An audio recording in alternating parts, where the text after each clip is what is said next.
Yes po, at welcome po ulit sa channel natin at sa kusina natin. Kumusta kayo mga ka-idol? Bale, ang lulutuin natin ngayon ay napakadali lang at wag na natin itong patagalin at umpisa na po natin.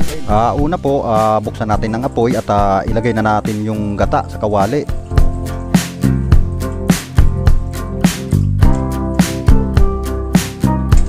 Pakalagay natin ng gata sa kawali, isabay na natin yung bawang, luya at saka sibuyas po.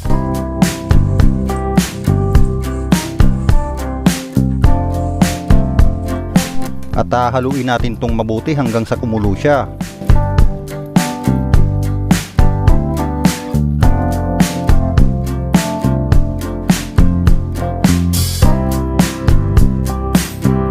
At tuloy-tuloy lang po yung paghalo hanggang sa maluto yung gata niya. At pagluto na yung gata niya, maglagay po tayo ng asin.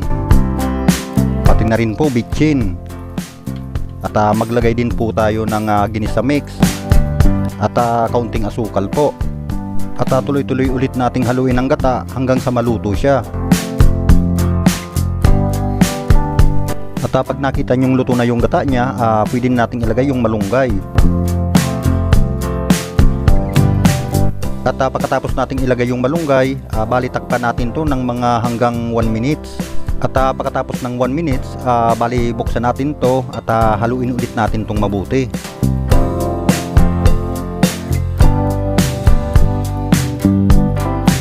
At pagkatapos nating haluin, bali magdagdag po tayo ng purong gata at haluin ulit natin.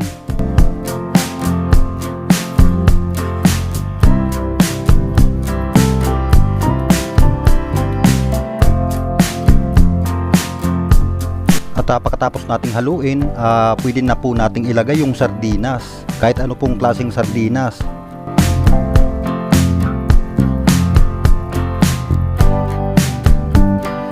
At pagkatapos po nating ilagay yung sardinas, hayaan na lang po natin siya hanggang sa maluto.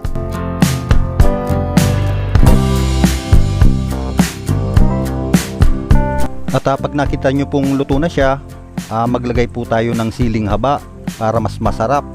At pagkatapos yung ilagay yung siling haba, bali magantay na lang po tayo ng mga hanggang 2 minutes. Luto na po siya at pwede na po natin siyang hanguin.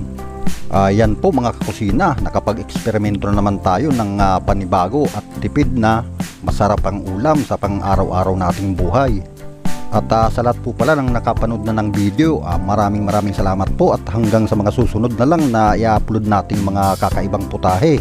Mapaluma man, mas lalo pa nating pasasarapin at kita-kits na lang po tayo sa mga susunod na i-upload kong video at maraming salamat po.